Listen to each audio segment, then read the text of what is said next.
به مراقبه صبحگاهی امروز خیلی خوش اومدید. من دلوینم و در طول این مدیتیشن همراه شما خواهم بود. من خودم به شخص عاشق این مراقبم. غیر ممکنه که روزم رو بدون انجام این مراقبه شروع کنم، چرا که تأثیر خیلی خوبی روی ادامه روزم میذاره. به خاطر همین خیلی خوشحالم که قرار این مراقبه رو با شما هم به اشتراک بذارم. فقط همونطور که میتونید من به تازگی شروع به ثبت و به اشتراک گذاشتن مدیتیشن ها با شما کردم. به خاطر همین خیلی خوشحال و ممنون میشم اگر که همراه هم باشید و نظراتتون رو با من به اشتراک بذارید تا بتونم اونطوری که شما دوست دارید و اونطوری که برای شما بیشترین اثر بخشی رو داره این مسیر رو پیش ببرم.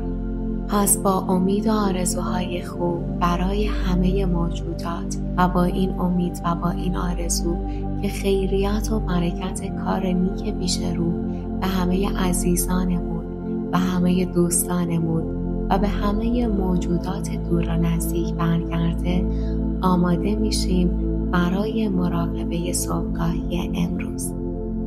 لطفاً موبایل ها رو روی سایلنت و کنار بذارید. فقط صدای من به عنوان راهنما برای این مراقبه کافی خواهد بود.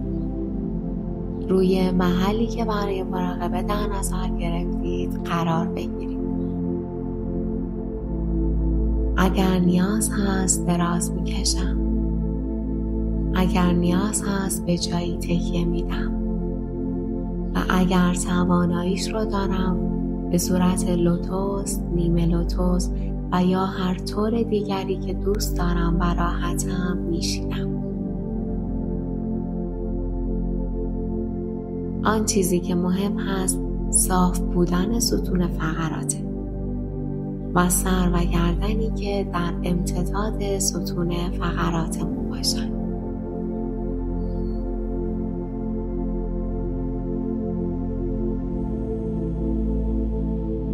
تمام توجهم را از دنیای بیرون برمی‌دارم و اون رو معطوف به اتفاقی که در این لحظه، در اینجا، در چهارچوب بدنم در حال رخ دادن هست می‌کنم.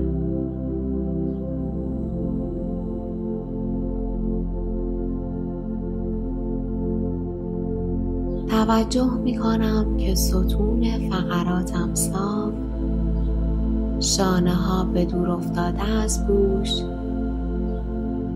نیم تنه بالایی راست و برافراشته و در عین حال آزاد و رها باشند.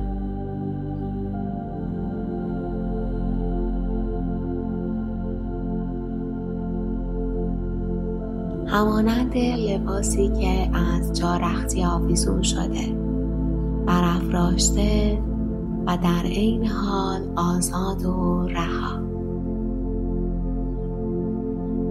یک بار تمام بدنم رو چک می کنم که عضله‌ای در انقباض نباشه. عضلات سر، عضلات صورت، عضلات اطراف دهان، داخل دهان، آزاد و به دور از انقباض.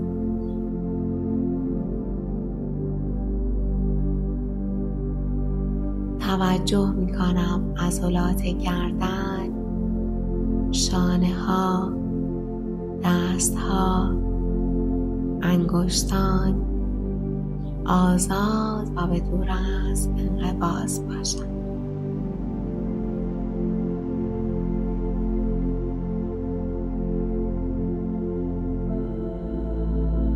عضلات سینه، شکم، اطراف شکم، عضلات پشت، کمر، کل نیم تنه بالایی آزاد و بدون انقباض.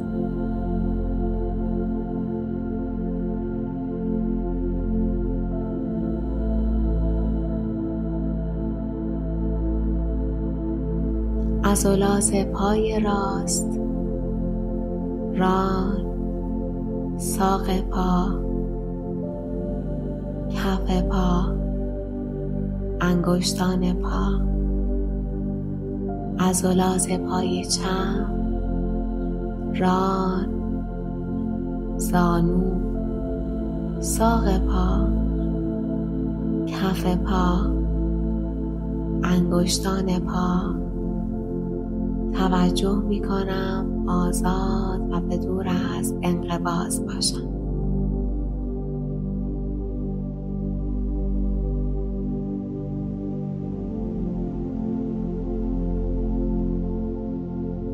کل نیمتنه پایینی رها و آزاد.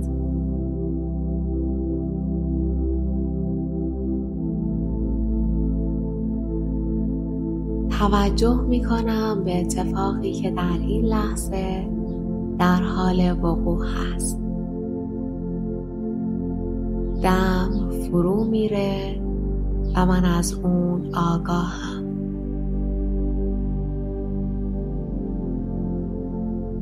باز دم برمیاد و من از اون آگاهم.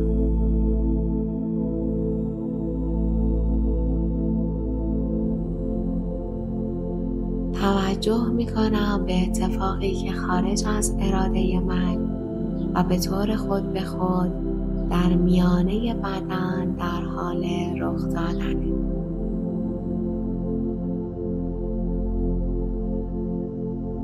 شکم از پس نفس کشیدن بدن حرکت میکنه، برمیاد و فرو میره و من از این برآمدن و فرو رفتن آگاهم. اون رو پیدا میکنم و بهش توجه میکنم.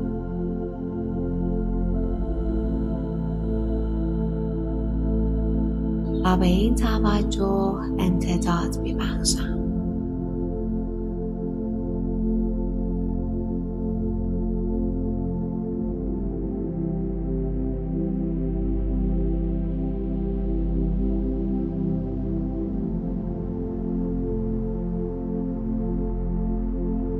شکم برمیاد، هوا به داخل بدن مکیده میشه و من از این رویداد آگاهم.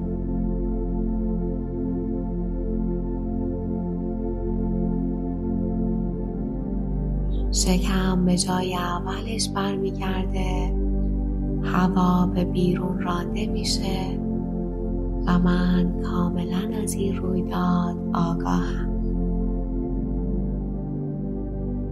تلاش میکنم که به هر پدیده در زمان وقوع خودش توجه کنم.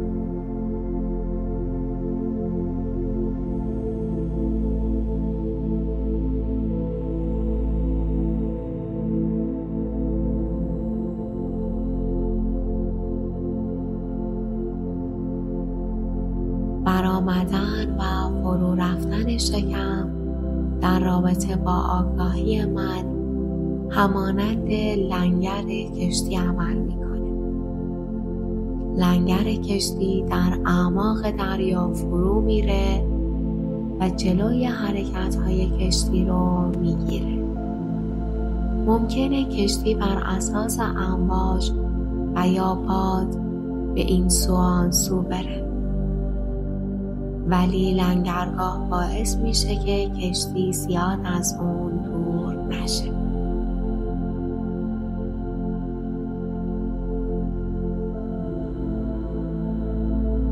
بنابراین هر زمانی که توجهتون از اینجا دور شد و مشغول فکری در گذشته یا نگرانی در آینده شد، کاملا طبیعیه. به خودتون حق بدید و با مهر و شفقت دوباره توجهتون رو به اینجا، این لحظه و به حرکات شکم که همانند لنگرگاهی برای شما عمل میکنه برمیگردونید.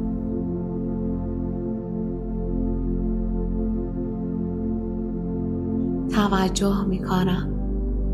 برآمدن، فرو رفتن، دم، بازدم و به این توجه امتداد میبخشم.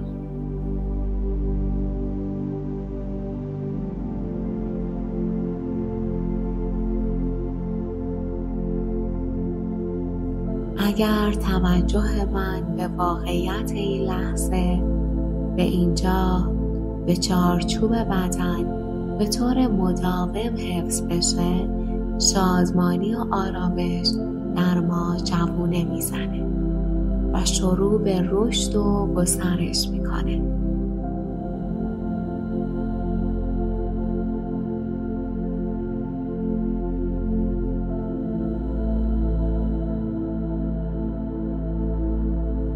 آگاهی از این لحظه در اینجا، در چارچوب ذهن و بدن، به وسیله آگاهی از دم و بازدم در نقطه لنگرگاه شکم به دست میاد. این پدیده رو رها نمی کنم.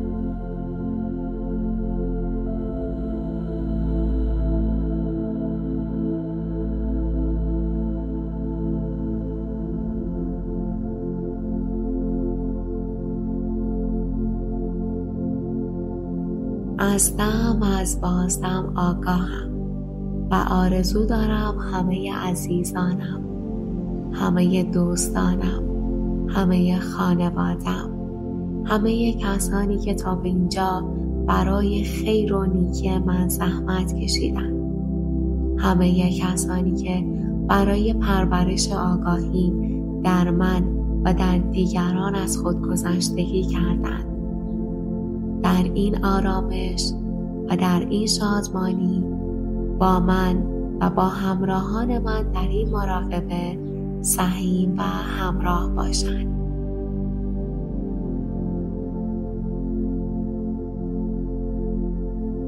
از دم و از بازدم آگاهم و آرزو دارم همه مراقبه گرانی که همراه با من در انجام این مراقبه سهیم شدند در ایمنی باشند، در شادمانی باشند و در آرامش باشند. هر زمان که آماده بودم به آرامی انگشتان دست، انگشتان پا، سر و گردن رو تکون میدم. کف دستانم رو به هم می‌سابم و گرمای حاصل از اون رو بر چشم، بر سر و صورت میکشم و به مراقبه خودم پایان میدم.